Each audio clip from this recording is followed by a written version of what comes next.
do romance. My tastes are very singular. You wouldn't understand.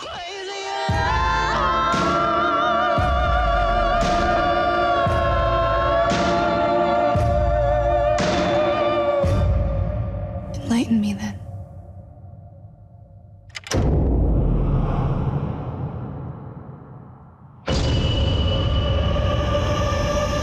Bonsoir à tous. Le ton est donné.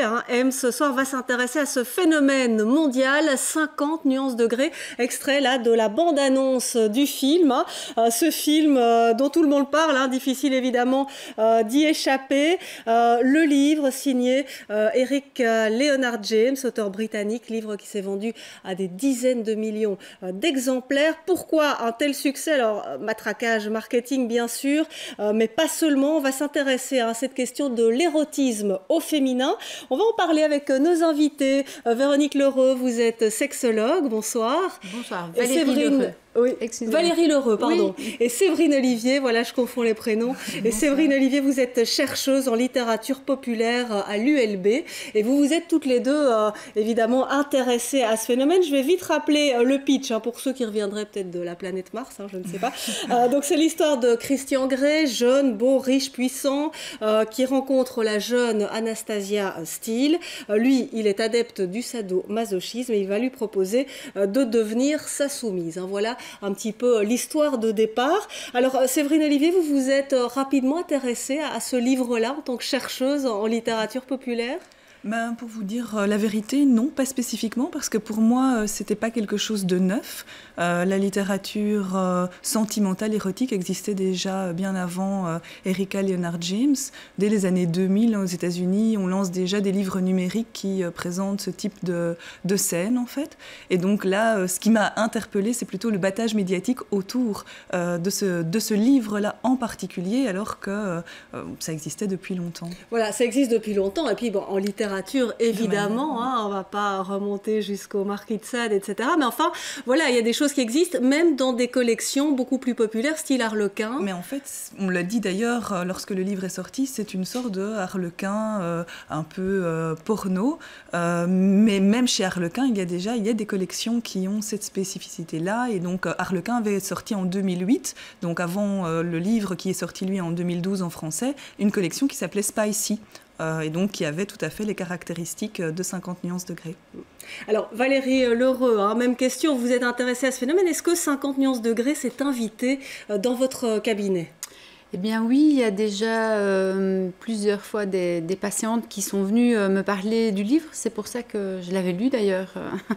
Au départ, je n'avais pas fait spécialement attention. Je m'étais dit oui, c'est un truc à Harlequin, voilà. Oui. Et puis une patiente était arrivée en disant mais oui, je ne comprends pas l'effet que ça m'a fait. Donc vraiment avec une recherche de mais c'est quoi le sadomasochisme? Pourquoi est-ce que ça m'a émoustillée? Je suis pas comme ça. Ah oui, donc un vrai questionnement, alors là, par rapport à sa propre sexualité. Oui, par rapport à sa propre source d'excitation. Comment est-ce qu'un livre peut m'émoustiller? Et surtout ces scènes un peu spéciales, sadomasochistes. Et puis plus tard, il y a eu aussi une autre personne qui se posait des questions sur ses rapports de couple, en comparant avec ce qu'elle avait lu.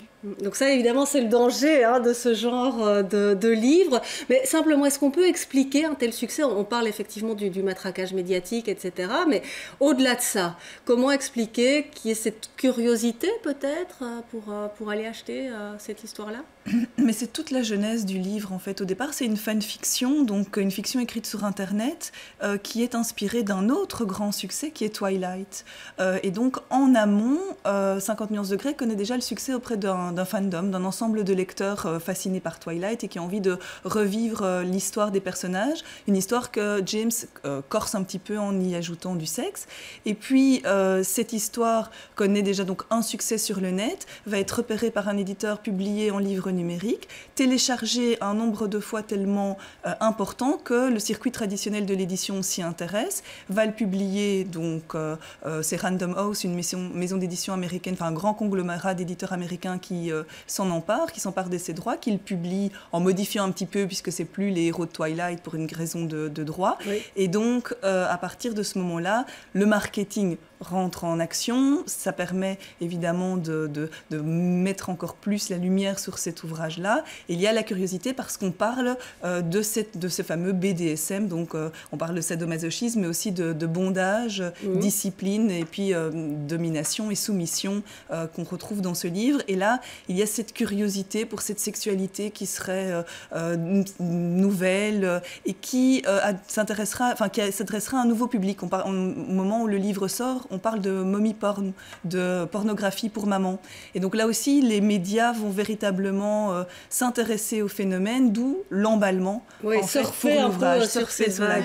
Mais ça justement, Valérie Lheureux, alors en tant que sexologue, est-ce que ça lève certains tabous? Est-ce que finalement le succès du livre a permis comme ça à tout un chacun de pouvoir lire une histoire un peu SM avec effectivement toutes des questions de soumission, etc. Je pense qu'au début, l'idée même du livre érotique, c'était par rapport à la sexualité. On lisait un livre qui était vraiment dédié à la sexualité et pas uniquement à une romance ou quelque chose d'émotionnel. C'était sexuel et ouvertement sexuel.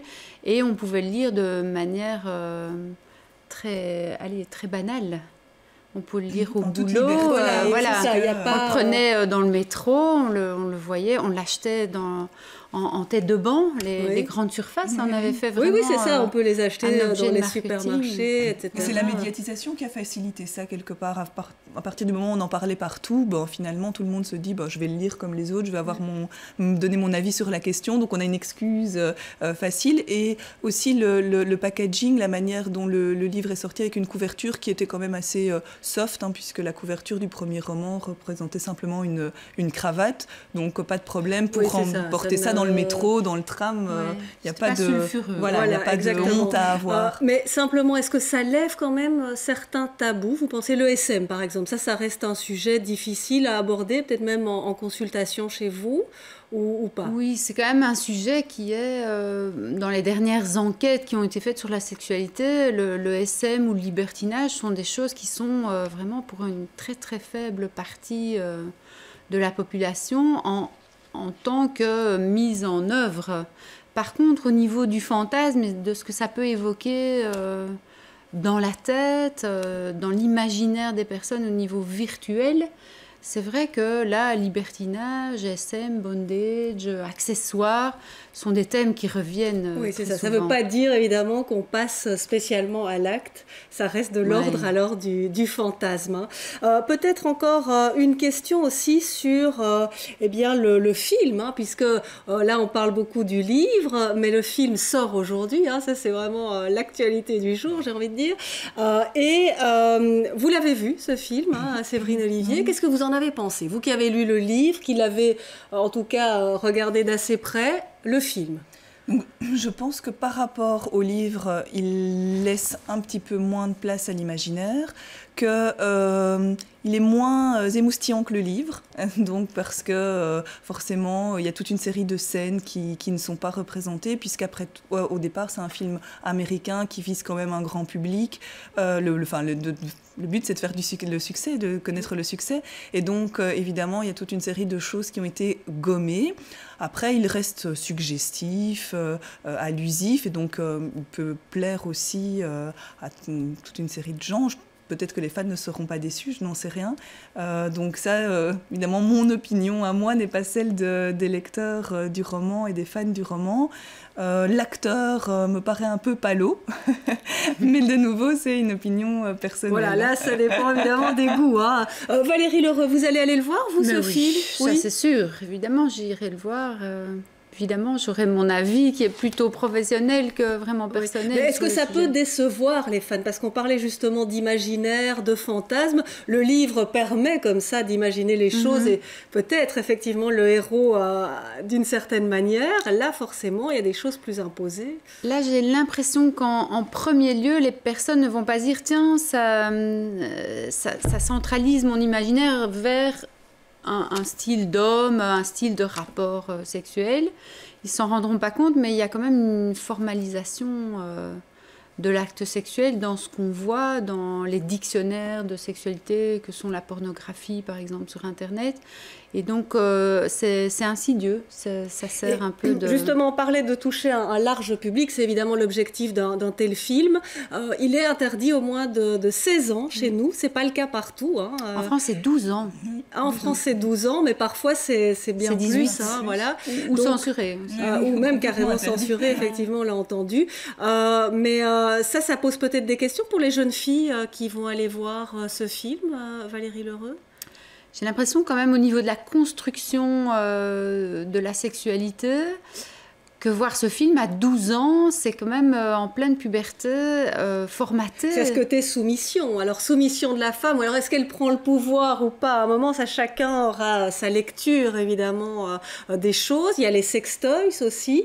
Est-ce que ça va... Alors les sextoys, apparemment, on n'en voit pas beaucoup. On n'en voit pas. On voit des cravaches, on voit...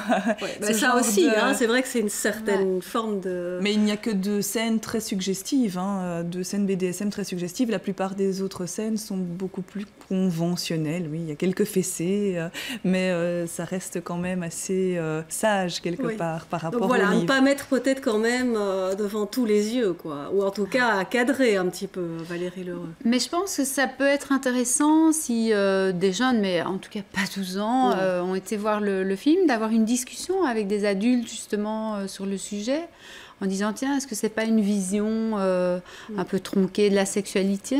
Pourquoi est-ce que c'est toujours Christian Grey qui prend qui met la danse? Oui, c'est ça, parce que ça effectivement c'est des choses qu'on peut se poser comme question dans sa propre sexualité. En tout cas, merci d'être venu nous donner votre analyse de ce phénomène, et chacun pourra se faire sa propre opinion, à vous ou pas, d'aller voir évidemment ce film. On va aborder à présent une question où on s'intéresse aux jeunes et à leur rapport à l'alcool. Une étude assez interpellante vient de sortir.